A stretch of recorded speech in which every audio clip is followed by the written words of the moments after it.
Zach's boots crunched on the mosaic shadow glass and debris, and he and Ryder stepped into a shadow of Pennsylvania Montrose nuclear power plant. The air was thick with acid smoke, stark contrast to the clean, fresh air of his Alabama childhood. Sirens and shouts filled the air as emergency personnel moved about, searching for survivors in the wreckage of last night's meltdown. Both Zach and Riley were dressed in radiation suits, their bodies encapsulated in layers of lead lining fabrics, their faces hidden behind fogged-up visors. Their movements were sluggish, unencumbered by the weight of protective gear. Agent Force, Agent Carter, a harder official dressed in a similar suit and with a Geiger counter in his hand, approached him. "I'm Director Hammond. Thanks God you're here." Director Zach offered a curt nod, briefed us. Hammond took the shaky breath. It hellish, the core overheated containment system failed. Explosions. We managed to shut down the reactor, but the damage is extensive. Radiation levels are uncertain. It's a miracle the death toll isn't higher. Any idea what caused the failure? Mechanical failure, Hammond began, is the official stance, but he trailed off, glancing around, nervously lowered his voice.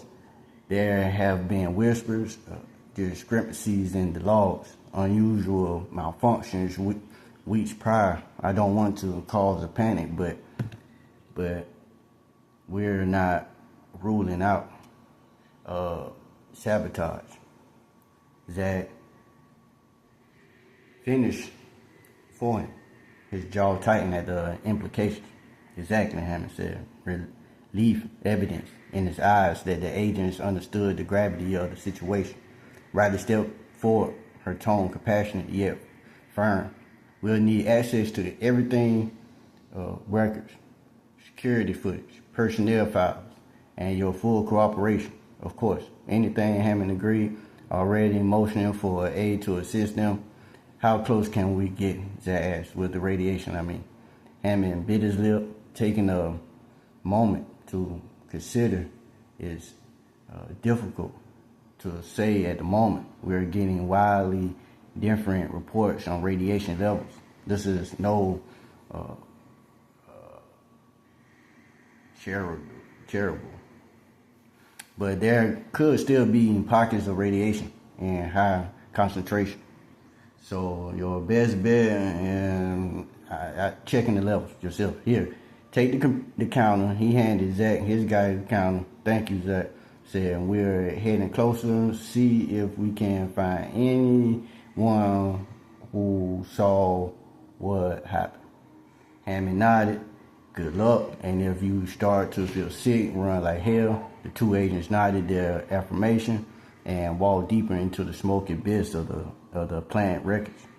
Each step Zach took sounded a hollow echo in his ears, a stark reminder of the disaster that had occurred here.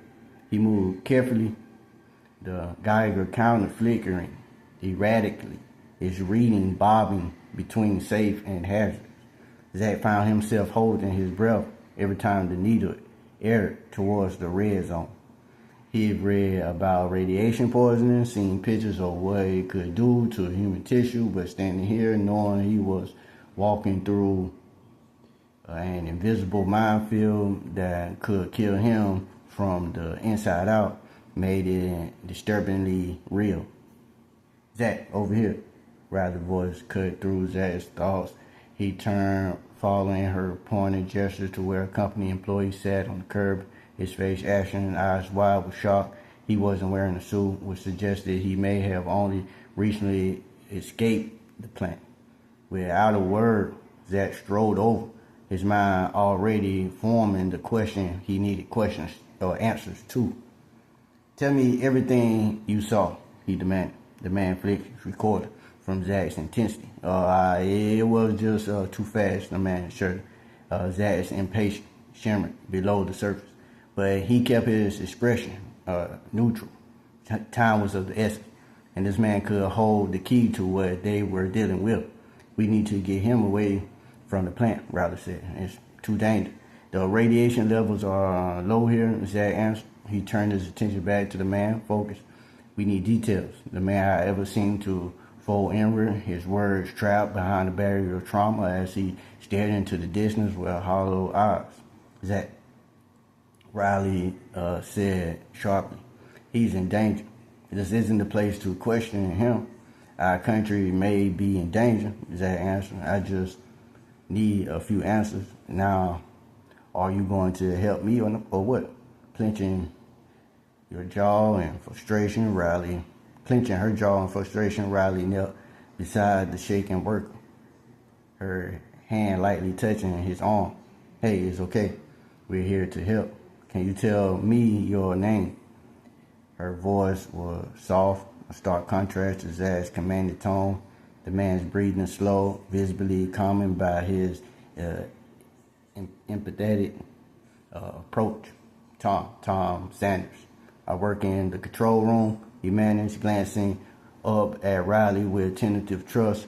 Tom, can you walk us through what happened? Everything was normal until it wasn't. Tom's eyes glanced over as he recounted the events leading up to the meltdown. Alarms started blaring, system shutting down. We tried to stabilize the reactor, but it was like someone else was in control. Someone else, right? I don't know how to explain it. Procedures were done 100 times. Suddenly none of it worked. It's like they knew exactly how it hit us, where it hurt. Thank you, Tom. You did. Good, Riley said, giving his arm a reassuring squeeze. Now let's get you away from the plant. She shot Zach a glance as if to make it clear she didn't like the way he handled it. As Riley led Tom away, Zach's eyes scanned the ruins, taking in the charred and twisted metal that had once stood as a testament to human engineering. The site was apocalyptic, black in structure, jutted out to odd angles, and the air was thick with the acid stench of burned installation and fear. Following his gut, Zach approached the charred remains of what was once the heart of the plant. He felt a shudder crawl up his spine as he ducked under dangerous leading beam, wrenching salt residue transformed onto his hand. He could also hear the groans of the wreckage that was once a marvel of modern technology. He pushed further into the ruins. His every sense alert for any residual danger hidden within the rubble. The Geiger counter buzzed instantly in his grip. The numbers on its screen bouncing erratically. He thought of all the training he received on radiation. He mentally calculated how much he was exposing himself and how long he could do so before the effects will be irreversible.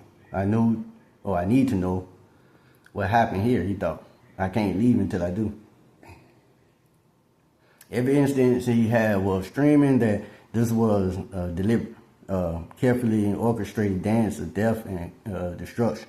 And if that was the case, then every second they spent not catching the perpetrator brought them closer to another potential disaster. And Zach Force did not let threats to his country go unchallenged, not while he still drew breath. He whirled out, the sound of footsteps behind him. It was Riley, her suit smeared with soot and her eyes hard with determination. She was holding a radiation meter in one hand and a camera in the other. Good. Zach said, we need to document everything. Then we can look over it later if necessary. Every snap wire, every out-of-the-place bolt was now a clue, a silent witness to the culinary that had unfolded. If Riley was still bothered by what had happened earlier, she didn't show it. Zach was grateful they needed to focus on searching the ruins. They continued forward, picking their way through the labyrinth of destruction.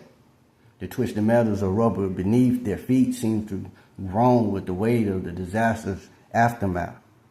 Zach Riley said as their Geiger counters began to beat more feverishly, the radiation levels are too high. We have already exposed ourselves too much. We need to know what happened, Zach said. You can go back. I'll be there in a few minutes. No. Riley's refusal was firm, unyielding. We're partners, Zach. I'm not leaving you. That's your choice. She stepped in front of him, and I'm not letting you make a fatal mistake, neither. As much as Zach wanted to argue, he knew Riley was right. The radiation levels were getting dangerous, and staying longer would only risk their lives further. But his pride fought against his logic. His desire to get to the bottom of what happened here was like a siren call that he was struggling to resist. You know you're more stubborn than a mule, don't you? He asked. She shuddered. Take one to no one. He grunted and turned around. Together they made their way out of the ruins, each steps away from the heart of the disaster, feeling to Zach like a defeat. The Geiger counter slowly quieted, their urgency fading as the danger lessened. Someone must have seen something, Zach murmured. We need to interview everyone. Try to piece together what happened. Think it was an inside job, Riley said. It's hard to imagine otherwise. Just infiltrating security would be a nightmare. But if you're already on the payroll and can come and go as you please, the conversation was interrupted by Director Hammond, who approached them alongside a woman in a crisp white lab coat, her red hair pulled back tightly away from her face. Agent Force and Carter, Hammond said, I'd like you to meet Dr. Eleanor Brixton. She's our resident nuclear physicist. She has some theories of what happened here. The tone of Hammond's voice suggested that what they were about to hear would not be good news. Jack and Riley shook hands with Dr. Brixton, who gave them a firm, tight smile. I've been looking at the preliminary data and speaking with employees. She said this wasn't any ordinary meltdown. There's no simple mechanical failures or operated error that could have caused us. Are you saying it was sabotage? Is that Dr. Brixton nodded. I can also guarantee it. How do you know? Riley asked. Someone overrode the safety controls. The doctor said, a plant like this is designed so that such a thing is impossible. At least without a whole team of engineers being on the plot, which is highly unlikely. But despite all the safeguards in place, someone found a way to manipulate the reactor and trigger a meltdown.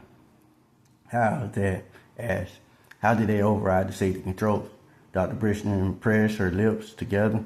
I can't say for sure, but my guess is they hacked into the system, perhaps by using a device with a set of pre-programming commands.